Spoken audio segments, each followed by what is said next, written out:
षष्ठम अध्याय। भगवान कहते हैं, मनुष्य जीवन का ध्येय ईश्वर प्राप्ति है। ध्येय से विचलित हुए बिना श्रद्धापूर्वक सतत कर्म करना चाहिए। निष्क्रिय रहने से यह संभव नहीं।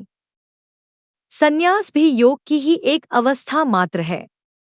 फल की इच्छा त्याग कर कर्म करना ही संन्यास है। ऐसा मानव ही योगी, त्यागी और सन्यासी कहलाता है। मनुष्य स्वयं ही अपना शुभचिंतक और वैरी है।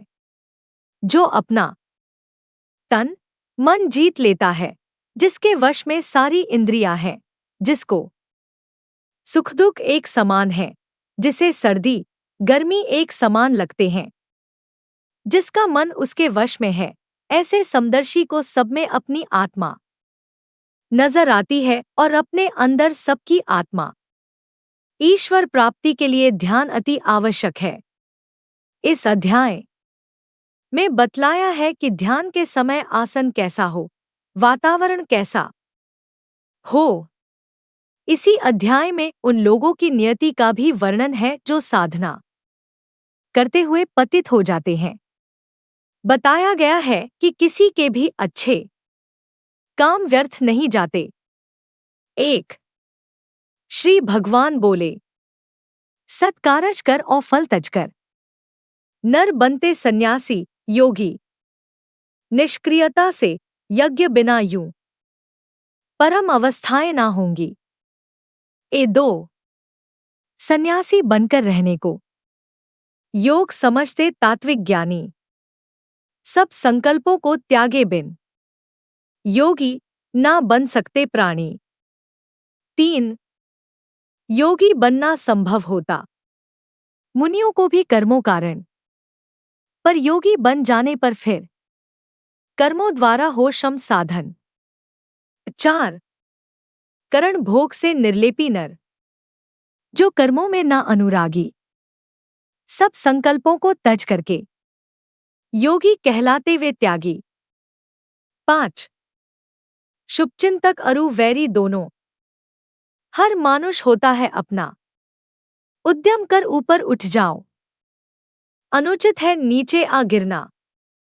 6 निज शुभचिंतक तन मन जीते, और करण वह अपनी सारी, पर जो मानुष इनसे हारे, वह निश्चित ही अपना वैरी।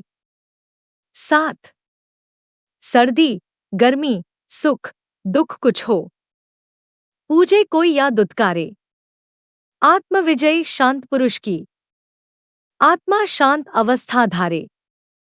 8 जिनको माटी सोना सम है, जो निर्दोषी प्रत्याहारी, समुचित ज्ञानी विज्ञानी वे, युक्त कहे जाते सुविचारी। 9 श्रेष्ठ पुरुष सम समझे साधु, संबंधी शुभचिंतक वैरी, निष्पक्षी मित्र मध्यस्थी, द्वेषी पापी या अपकारी। 10 योगी एकांतिक बैठेन ओ, त्यागे आशाए संग्रहण, वशकर तन मन और करण सब, सतत करें परमेश्वर चिंतन। 11 ना ज्यादा ऊंचा ना नीचा, शुद्ध जगह पर होवे आसन, जिस पर कुश हो और कुशा पर मृगछाली हो फिर कुछ वासन। 12 उस आसन पर योगी बैठे, प्रत्याहारी बन संयत चित्त, योगाभ्यास करे वह निशिदिन, निज आत्मिक शुद्धि करने हित। 13 शिर ग्रीवा और पीठ सभी को स्थिर सीधी रख करके समुचित, चारों दिक से मन मोड़े और फिर नासाग्र करे मन केंद्रित। 14 शांत तथा निर्भय योगी नर, ब्रह्मचर्य व्रत करके पालन, मेरे आश्रय चिंतन में रत, संयत मन अपनाए आसन। 15 यूं परमेश्वर के चिंतन में जो मन वश कर ध्यान लगाता, जन्म मरण से पाकर मुक्ति, मोक्ष परम शांतिक सुख पाता। 16 ना निर्भोजी ना बहुभोजी जीवन में बन सकता योगी। ना अतिशय सो ना कम सोकर पार्थ कभी सिद्धि भी होगी। 17 युक्त आहार विहार सदा है, युक्त सदा निद्रा चेष्टाएं, तब जाकर योगी पुरुषों की कटती है सब दुख बाधाएं। 18 जब मन संयत करके मानव ईश्वर में स्थापित हो जाता, तब मोहक इच्छाएं छुटती, युक्त परम योगी कहलाता। 19 पवन बिना अपने पथ पर ही जैसे दीपक जलता निश्चल, वैसे ही ईश्वर चिंतन में योगी निज मन रखता प्रतिपल। 20 ऐसी योग अवस्था जिसमें शांत तथा वश में रहता मन आत्मा ईश्वर के दर्शन कर अपने में करता संतोषण।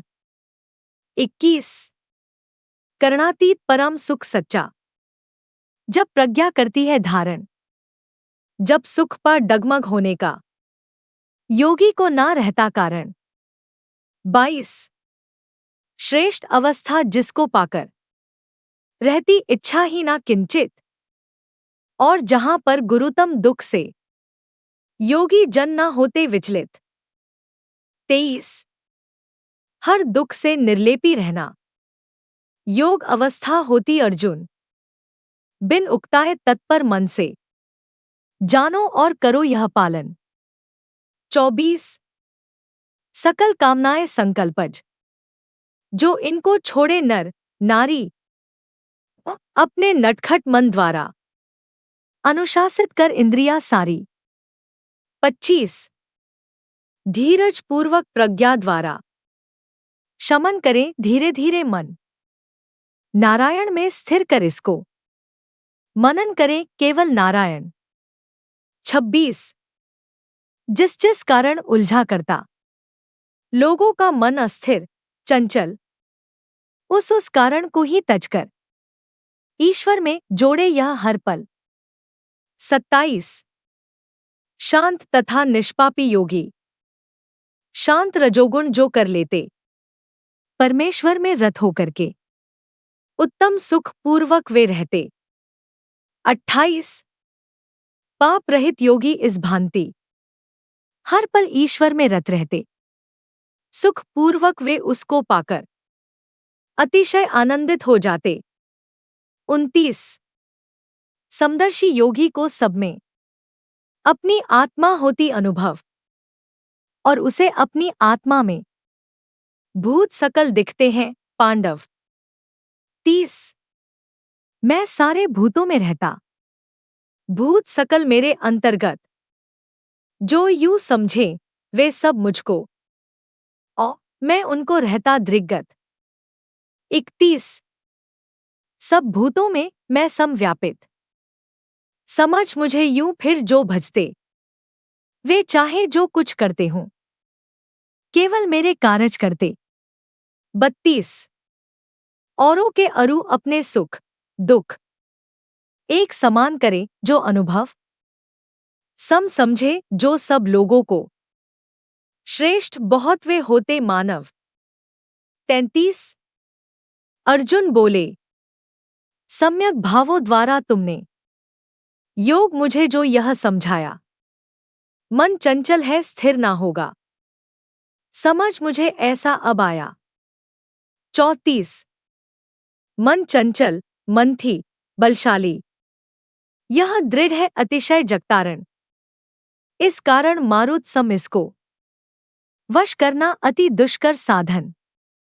35 भगवान बोले माना मैंने मन चंचल है, कठिनाई से वश में आता, वैरागी बन कोशिश द्वारा यह दुष्कर कारज हो जाता। 36 पार्थ किया ना मन वश जिसने, वह ना बन सकता है योगी, वश्यात्मन की साधन पूर्वक परम अवस्था ऐसी होगी। अर्जुन बोले 37 उर में पूरी श्रद्धा हो पर यत्न शिथिल हो मन हो विचलित, यौगिक सिद्धि सुख ना पाकर कैसी उसकी होती है गत। 38 ब्रह्मप्थिक मोहित निराश्रित उनका कैसा होता जीवन। उड़ते बादल सम दोनों दे क्या भटका करते वसुनंदन। 39 तेरे बिन कोई भी यादव और नहीं है ज्ञानी सम्यक जो मेरे ये संशय सारे दूर करे बनकर मगदर्शक। 40 श्री भगवान बोले शुभकर्मी दोनों लोकों में नाश नहीं होते पाते सुख। परम सखे सब ऐसे मानव ना पाते हैं दुर्गत ना दोहक।